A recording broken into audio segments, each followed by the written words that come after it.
Hello everyone, हम लोग पढ़ रहे हैं सेल यानी कोशिका के बारे में। आज का हमारा टॉपिक है कोशिका का सेल डिवीजन यानी कि सेल साइकिल। इसको हम क्या कहते हैं, कोशिका का विभाजन। अब कोशिका का विभाजन क्यों जरूरी है? कोई भी मल्टी सेलुलर जीव है, बड़ा जीव है, तो उसमें कोशिका का विभाजन मोस्ट इम्पॉर्टेंट है, बहुत ज़रूरी है। क्यों ज़रूरी है?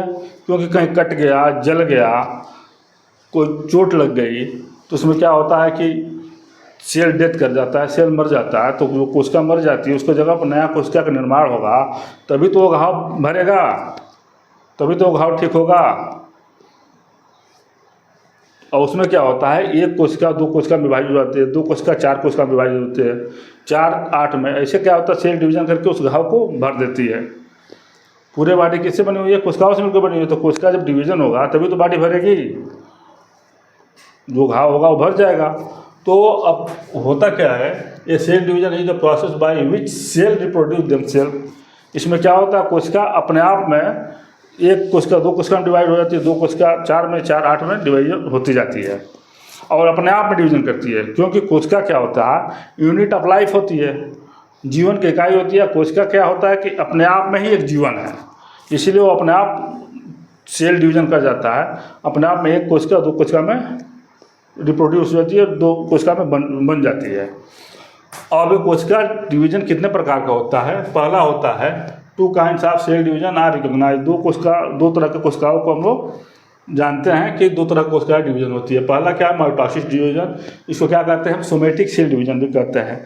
सोमेटिक मतलब पूरे बॉडी का, जो पूरे बॉडी में कोशिकाओं का डिवीजन होता है कहीं भी, तो उसको क्या कहते हैं, सोमेटिक सेल डिवीजन कहते हैं। एक्सेप्ट टेस्टिस और ओवरी को छोड़ करके, क्योंकि वहाँ पे एक फार्मेशन होता है, स्पर्म फार्मेशन होता है, तो वहाँ रिडक्शन डिवीजन होती है, उसको छोड़ देते हैं। उसको छोड़ कर बात करते हैं, पहले हम बात करते हैं सोमेटिक सेल डिवीजन का। इसमें क्या होता है कि एक कोशिका दो कोशिकाओं में डिवाइड होती है, और जो एक कोशिका दो कोशिकाओं में डिवाइड होती है एकदम same to same exact division होता है। जिस तरह से पहले कोशिका होती है उसी तरह की दूसरी कोशिका बनती है। जैसे हमारे लीवर का कोई सेल मर गया तो एग्जैक्ट लीवर का जो सेल है उसी के जैसे दूसरा कोशिका का निर्माण होता है। सेल डिवीजन होगा तो एग्जैक्ट उसका डीएनए होगा, सब कुछ सेम रहेगा, बिल्कुल सेम रहेगा। तो उससे क्या होता है कि वो ऑर्गन रिपेयर हो जाता है, जहाँ भी चोट लगता है, जल जाता है, कुछ भी हो जाता है, कोई बीमारी से सेल डेथ कर जाता है, तो जो कोशिका का डिवीजन होता है तो एग्जैक्ट डिवीजन होता है। एग्जैक्ट एक कोशिका दूसरे जैसे कोशिका बनाती है, डॉक्टर सेल्स को कहते हैं। तो दूसरा क्या है, मियोसिस डिवीजन। मियोसिस डिवीजन मतलब रिप्रोडक्टिव सेल डिवीजन। तो रिप्रोडक्टिव में क्या होता है कि ओवरी और स्पर्म में बनता है, टेस्टिस में बनता है। ओवरी में क्या होता है, एक का फॉर्मेशन होता है, और टेस्टिस में क्या होता है, स्पर्म का फॉर्मेशन होता है। ये क्या होता है, रिडक्शन डिवीजन होती है। जैसे हमारे कोशिकाओं में डीएनए के जो हम क्रोमोसोम होते हैं उनकी संख्या कितनी होती है, 23 पेयर होता है। कितना होता है, 23 पेयर, ठीक, 23 पेयर्स होती है, यानी कि 46 क्रोमोसोम होते हैं, 46 गुणसूत्र होते हैं। तो जब डिवीजन होगा तो क्या होगा, सोमेटिक सेल डिवीजन में 23 के 23 पेयर रहेंगे, यानी कि 46 क्रोमोसोम रहेंगे। 23 पेयर मतलब 46 क्रोमोसोम रहेंगे सोमेटिक सेल डिवीजन में। लेकिन वही अगर रिप्रोडक्टिव सेल डिवीजन होता है, इसमें क्या होता है, एक और स्पर्म, 2 तरह का डिवीजन होता है। इसको क्या कहते हैं, रिडक्शन सेल डिवीजन कहते हैं। इसमें क्रोमोसोम की संख्या क्या होती है, 46 क्रोमोसोम की जगह क्या हो जाता है, 23 हो जाता है। इसमें क्रोमोसोम की संख्या 23 हो जाती है, यानी हैप्लॉइड सेल डिवीजन हो जाती है, रिडक्शन सेल डिवीजन कहते हैं। तो पहले हम बात करते हैं माइटोसिस यानी सोमेटिक सेल डिवीजन का। इसमें क्या होता है, इसका पहला स्टेज होता है इंटरफेज। इंटरफेज जो होता है, पहला होता है इंटरफेज। इंटरफेज में क्या होता है कि यह कोशिका का विभाजन का प्रिपरेशन फेज होता है। कोशिका क्या होती है, रेस्टिंग स्टेज में रहती है, और अपने प्रोडक्ट को क्या करती है कि ईसीएफ से लेकर के जो बाहरी सेलुलर फ्लूइड होता है उससे पोषक तत्वों को लेकर के क्या करती है, अपने आप का प्रिपेयर करती है डबलिंग करने के लिए, कि भाई सब कुछ सारा मटेरियल जब डबल हो जाएगा तो फिर यह डिवीजन की तरफ मूव करेगी। क्योंकि ह्यूमन में एक कोशिका जो होती है, सोमेटिक सेल होती है, लगभग 24 घंटे में डिवीजन कर जाता है। 24 घंटे में कम से कम 22 घंटे तो इंटरफेज में लग जाता है, और 22 घंटे के बाद जो सेल डिवीजन होता है 1 घंटे से 2 घंटे के अंदर सेल का डिवीजन हो जाता है। तो इंटरफेज में क्या होता है कि ये सारे मटेरियल क्या करता है, डबलिंग करती है। इंटरफेज को हम 3 अवस्था में बांटते हैं, G1, S और G2। अब G1, S और G2 जो है रेस्टिंग फेज में, इसको क्या करता है, DNA ओवर का डबलिंग करता है और बी मटेरियल का डबलिंग करता है। अब इसके बारे में ज़्यादा हम बात नहीं करेंगे G1, S, G2 के बारे में, ठीक। बस इतना जान लीजिए कि ये क्या होता है, प्रिपेयरिंग अवस्था होती है, अपने आप को मटेरियल का डबलिंग कर लेता है कि नेक्स्ट डिवीज़न में जाना है तो 2 कोशिकाओं में विभाजित हो तो मटेरियल कम न पड़े, डिवीज़न हो जाए। अच्छा, इसके बाद दूसरा आता है स्टेप प्रोफेज। इंटरफेज के बाद दूसरा आता है डिवीज़न प्रोफेज। इसको हम क्या कहते हैं कि इसको हम न्यूक्लियर डिवीज़न भी कहते हैं। इसको क्या कहते हैं, इस अवस्था को न्यूक्लियर डिवीज़न भी कहते हैं, न्यूक्लियर डिवीज़न भी कहते हैं। यहाँ जो प्रोफेज से जो शुरू होता है, प्रोफेज, मेटाफेज, एनाफेज, टीलोफेज, ये जो डिवीजन होता है क्या होता है, न्यूक्लियर डिवीजन इसको कहते हैं। इसको रट जाइए, ठीक है। पहला हो गया इंटरफेज, जिसमें क्या होता है, कोशिका रेस्टिंग अवस्था में रहती है। दूसरा हो गया, क्या हो गया, न्यूक्लियर डिवीजन। न्यूक्लियर डिवीजन क्या होता है, प्रोफेज, मेटाफेज, एनाफेज, टीलोफेज। इसको रट जाइए। उसके बाद क्या होता है, साइटोकाइनेसिस में सेल का विभाजन, डिवाइड हो जाता है, 2 सेल में टूट जाती है, तो उसको क्या कहते हैं, साइटोकाइनेसिस। लेकिन ये जो है प्रोफेज, मेटाफेज, एनाफेज, टीलोफेज, इसको एकदम जुबान पर रट जाइए। तो इंटरफेज के बाद क्या आता है, प्रोफेज। प्रोफेज में शुरू में क्या होता है कि जो भी हमारा DNA मटेरियल होता है, क्रोमोसोम का जो मटेरियल होता है, ये क्या होता है, क्रोमेटिन फाइबर होता है, आपस में उलझे रहते हैं सब, बहुत पतले पतले धागों में DNA उलझा रहता है। यहाँ क्या होता है कि प्रोफेज के शुरू में कंडेंस होना शुरू हो जाता है। DNA क्या होता है, क्रोमोसोम कंडेंस होना शुरू हो जाता है। कंडेंस होते होते क्या होता है, लास्ट में जाकर पूरा कंडेंस हो जाता है और क्या होता है, क्रोमोसोम के रूप में दिखाई देने लगता है। जनरली क्या होता है कि जैसे इंटरफेज अवस्था में या नॉर्मल अवस्था में क्या होता है, हमारा क्रोमोसोम क्रोमेटिन फाइबर के रूप में रहता है।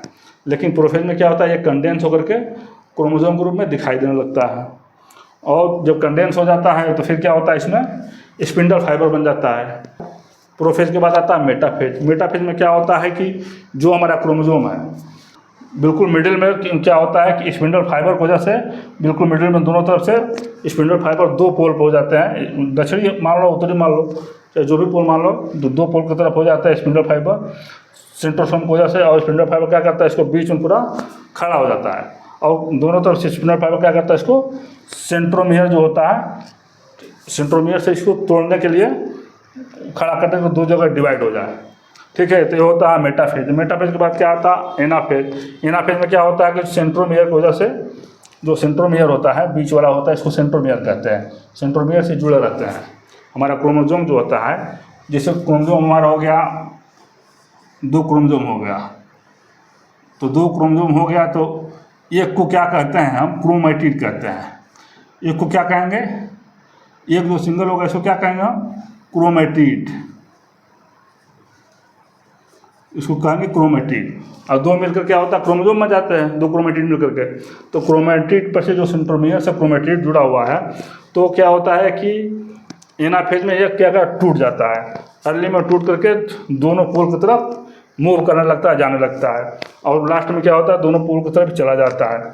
और यही क्या होता है, एनाफेज में सेल डिवीजन के लिए क्लीवेज फूरो तैयार होना शुरू हो जाता है, यानी कोशिकाओं के बीच में दबना शुरू हो जाता है डिवीजन के लिए। तो यहाँ क्या हुआ कि एनाफेज में क्या हुआ कि जो हमारा क्रोमोसोम है टूट करके दोनों पोल की तरफ चला गया स्पिंडल फाइबर की वजह से। इसके बाद आता है हमारा टीलोफेज। टीलोफेज में क्या होता है कि कोशिकाएँ क्या होती है कि बीच में क्लीवेज फूरों पर दबने लगती है, और जो हमारा न्यूक्लियर मेम्ब्रेन जो गला रहता है, अब क्या होता है कि प्रोफेज में ही न्यूक्लियर जो मेम्ब्रेन होता है हमारा गल जाता है, मतलब डिसअपीयर हो जाता है, और जो भी सेल आर्गन होते हैं, कोशिका अंग होते हैं, सब डिसअपीयर हो जाते हैं। तो इसमें क्या होता है, टीलोफेज में क्या होता है कि ये न्यूक्लियर मेम्ब्रेन बनने लगता है, न्यूक्लियर मेम्ब्रेन बनने लगता है, और यहाँ जो क्लीवेज फूरो है बिल्कुल दबकर पास में आ जाता है, 2 सेल के डिवीजन करने के नज़दीक आ जाती है, ठीक है। और उसके बाद से कहाँ जाता है, टीलोफेज के बाद आता है सीधे डॉटर सेल में। यहाँ से क्या होता है, डिवीजन हो जाता है, 2 डॉटर सेल बन जाती है। इसको हम क्या कहते हैं, साइटोकाइनेसिस भी कहते हैं। तो यहाँ क्या होता है, न्यूक्लियर मेम्ब्रेन बन गया और सारे आर्गन धीरे धीरे बनना शुरू हो जाते हैं, और यहाँ से क्या होता है, क्लीवेज शुरू, यहाँ दब करके दो कोशिकाओं में डिवीजन हो जाता है, और इसको कहते हैं साइटोकाइनेसिस। तो साइटोकाइनेसिस में क्या होता है, एक सेल से क्या होता है, 2 डॉटर सेल बन जाती है, यानी एक कोशिका से 2 कोशिका बन जाती है, और इसके बाद सीधे कहाँ चला जाता है, रेस्टिंग स्टेज में, यानी कि इंटरफेज में चला जाता है। तो ये हमारा हो गया माइटोसिस डिवीजन यानी सोमेटिक सेल डिवीजन। इसमें क्या हुआ, एक कोशिका से एग्जैक्ट बिल्कुल सेम एक ही कोशिका के जैसे दूसरी कोशिका बन गई, एक कोशिका 2 कोशिका में डिवीजन हो गया, फिर इंटरफेज में चला जाएगा, फिर इसके बाद क्या होगा कि फिर प्रिपेयर ये होगा, फिर प्रिपेयरिंग करेगा मटेरियल के बाद फिर से क्या करेगा, फिर एक कोशिका है, 2 कोशिका हो गई तो 2 कोशिका फिर 4 कोशिका में डिवीजन हो जाएगा, डिवाइड हो जाएगी। दूसरा क्या है, रिप्रोडक्टिव सेल डिवीजन। अब रिप्रोडक्टिव सेल डिवीजन क्या होता है कि ये किस में होता है, टेस्टिस में और ओवरी में। टेस्टिस में क्या बनता है, एग यानी कि ओवम बनता है, ठीक, ओसाइट, और स्पर्म बनता है टेस्टिस में। तो ओवरी में एग बना और टेस्टिस में स्पर्म बना। ये इसको क्या कहते हैं, रिडक्शन सेल डिवीजन कहते हैं। इसको क्या कहते हैं, रिडक्शन सेल डिवीजन होता है। तो रिडक्शन सेल डिवीजन में क्या होता है कि इसमें पहला स्टेज आता है, इंटरफेज हटा देते हैं यहाँ पे हम, और इसमें पहला स्टेज आता है सीधे प्रोफेज आता है। इसको हम 2 जगह बांटे हुए हैं, इसको हम 2 जगह बांटते हैं। तो पहला इसमें क्या होता है, रिडक्शन डिवीजन उसको कहते हैं हम, रिडक्शन डिवीजन।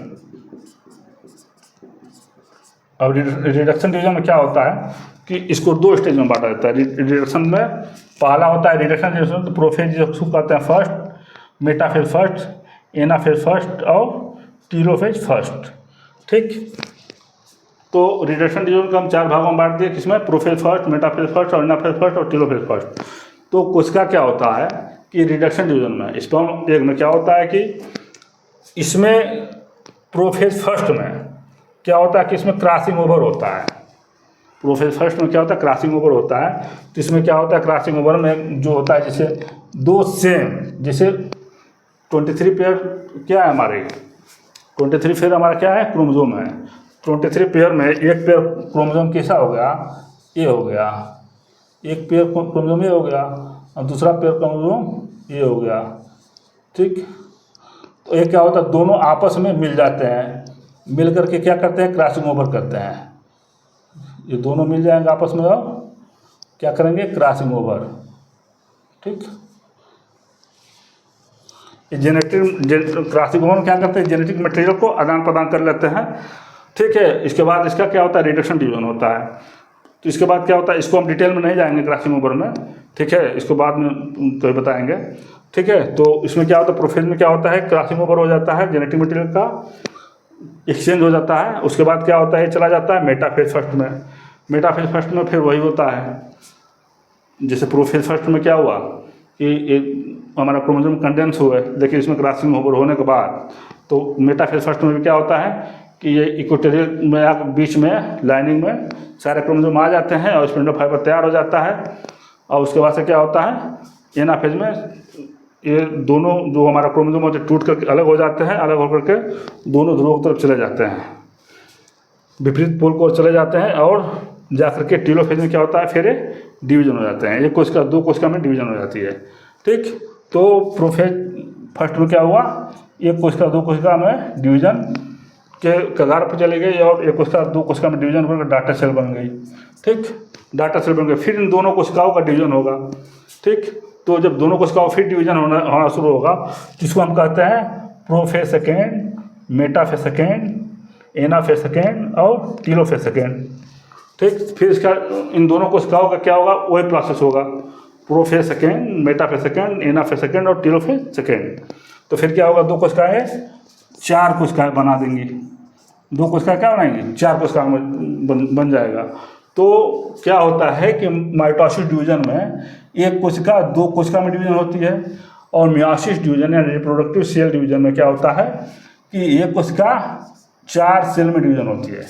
लेकिन इसमें क्या होता है, क्रोमोसोम की संख्या क्या होती है, 23 पेयर यानी 46 क्रोमोसोम होते हैं।